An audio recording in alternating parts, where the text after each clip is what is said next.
Hello guys, welcome back to our channel. ఈ రోజు video ఏంటంటే మా ఊరు నుంచి పార్సల్ వచ్చింది. మా అమ్మ కొంచెం లగేజ్ ఎత్తుకొచ్చింది. ఆ లగేజ్ ఏం తెచ్చింది అని మీకు చూపిస్తాను, చూడండి. చూడండి, ఇది లగేజ్ చిన్నగా ఉంది అనుకుంటాడారా, వెయిట్ మాత్రం భయంకరంగా ఉంది. చూడండి, ఫస్ట్ గా ఏం తెచ్చిందో నేను చూడలేదు, చూస్తాను.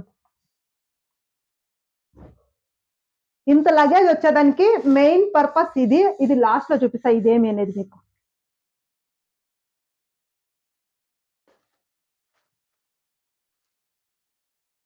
ఇది వచ్చేసి అలసందులు, నాటి అలసందులు.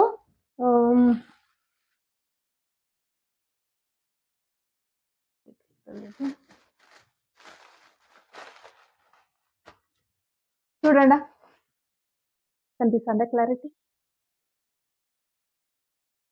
నాటి అలసందులు ఊర్లో పండిండేది, మా చేనులో పండిండేటివే ఇవి. నెక్స్ట్ వచ్చేసి కాకరకాయలు.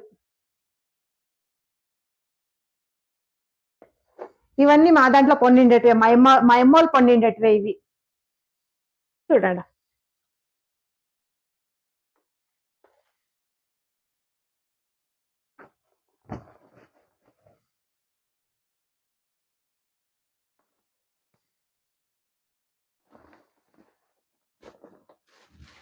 నెక్స్ట్ వచ్చేసి ఇవి అనబ్బాళ్ళు, చారుకి వేసుకుంటాం కదా అవి అనబ్బాళ్ళు. నా దగ్గర ఖాళీ అయింటే మా అమ్మ రాత్రికి ఫోన్ చేసి అడిగా ఏమేమి కావాలనేసి. నా దగ్గర అనబ్బాళ్ళు మాత్రమే ఖాళీ అయిందా, అందుకే అనబ్బాళ్ళు పంపిమని చెప్పింది, అనబ్బాళ్ళు పంపించింది. నెక్స్ట్ వచ్చి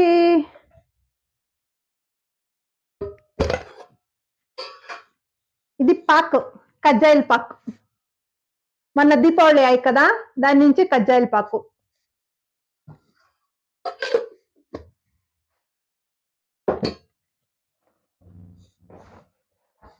నెక్స్ట్ బిగ్గెస్ట్ థింగ్, ఇది వచ్చేసి వాటర్ మిలన్.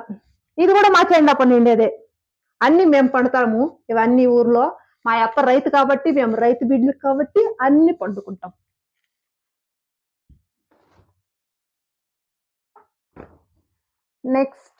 నెక్స్ట్ వచ్చేసి వంకాయలు. వెజిటేబుల్స్ అన్ని పండుతామండి మేము. మోస్ట్ ఆఫ్ మేము పండేటివి బెంగళూరుకి వేసుకొస్తారు మార్కెట్ కి. పండుతాం, వెజిటేబుల్స్ అన్ని పండుతాం మేము ఊర్లో.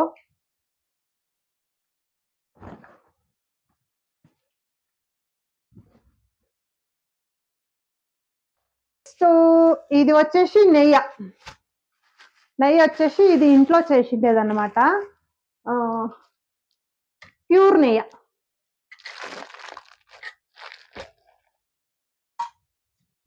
చూడండి, కనిపిస్తుందంటారా?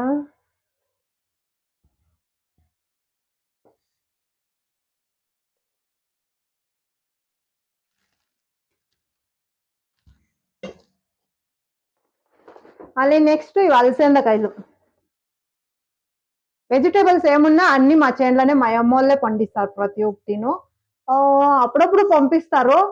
మాకు ఊరు నుంచి త్రూ బస్ ఉంది బెంగళూరుకి, దాని నుంచినే ఇంత లగేజ్ అంతా వచ్చేదానికి మెయిన్ రీజన్ ఏమంటే ఇదేమంటే నోము దారాలు. దీపావళి పండుగ ఉండేవాళ్ళకి, నోములు ఉండేవాళ్ళకి తెలుసు నోము దారాలు అంటే.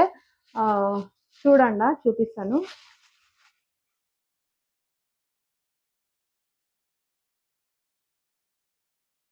ఇవి నోము దారాలు. యాలంటే మా అమ్మ ఇవి ఎత్తుకొచ్చిండేది. యాక్చువల్లీ మాకు ఈ ఇయర్ పండుగ లేదు. పండుగ మొదలు ఒక 20 days ముందు మా హస్బెండ్ వాళ్ళ పెద్దప్ప తీరిపోయి, దాని నుంచినే మాకు ఈ ఏడాది పండుగ అనేది లేదు. దాని నుంచి నోములు లేదు కదా, పుట్టినింటోళ్ళు అనేది నోములు ఇస్తారు పండుగ లేనప్పుడు. దాని నుంచినే మా అమ్మ దీనికోసం ఇంత అంతా లగేజ్ ఎత్తుకొచ్చిండేది. యాక్చువల్గా మా అమ్మోళ్ళకి వచ్చేసి దీపావళి వచ్చేసి కిరు దీపావళి ఏకాదశికి చేస్తారు. దీపావళి పండుగనప్పుడు చేయరు, కిరు దీపావళికి ఏకాదశికి పండుగ చేస్తారు. దాని నుంచి లాస్ట్ సండే పండుగ అయింది. ఈ సండే మా అమ్మ ఎత్తుకోవచ్చింది. యాక్చువల్లీ మా అమ్మ ఈ పొద్దు యాళ్ళు రాలేదంటే టిన్ ఫ్యాక్టరీ వరకు వచ్చి రిటర్న్ పోయింది. హెచ్ క్రాస్ లో పెండ్లు ఉండింది, దాని నుంచినే మా అమ్మ ఈతకు రాలేదు. యాక్చువల్గా నాకు పెండ్లి 9 years అవుతా ఉంది. 9 years లో మా ఎత్తోళ్ళ ఇంట్లో దీపావళి అనేది నాకు తెలిసి ఒక 4 years వచ్చింది. 5 years అసలు పండుగ అనేదే లేదు. అంటే వీళ్ళ ఇంట్లో ఏం శాస్త్రమో తెలియదు, ఎవరన్నా చచ్చిపోతే ఆ ఏడాదిలో దీపావళి పండుగ చేసేయదు. మిగతా అన్ని పండుగలు చేస్తారు కానీ దీపావళి మాత్రం చేసేయదు. నాకు ఇదే డిఫరెంట్ గా అనిపిస్తుంది. ఎవరికి లేని శాస్త్రాలు మా ఎత్తులు ఇట్లా ఉంటాయి. ఓకే, ఇంకేం చేసేకైతుంది, మనం అది పాటించాలి కాబట్టి పాటిస్తా ఉంటాము. దీపావళి పండుగ మాత్రం లేదు మాకు. 9 years లో చేరి 4 years మాత్రమే సెలబ్రేషన్ చేసుకో. నేను ఎట్లా మురిసిపోతాను తెలుసా, ఈ వెజిటేబుల్ వచ్చిండే కోసము. పాపం ఫారిన్ లో ఉండే వాళ్ళకి ఇండియా ఇంకా పార్సల్ వస్తుంది కదా, పార్సల్ చూసి పాపం వాళ్ళు మురిసిపోతా ఉంటారు కదా, అట్లా మురిసిపోతా ఉన్నాను నేను. అంటే మా తోటలో పండిండేటివి మనమే తింటే, వండుకొని తింటే డిఫరెంట్, ఆ ఫీలింగే వేరప్ప. ఆ ఎక్స్పీరియన్స్ చేసిండే వాళ్ళకే దాని వాల్యూ తెలుస్తుంది అనమాట. మీకు కానీ వీడియో నచ్చినట్లయితే please like, share and subscribe. Thank you.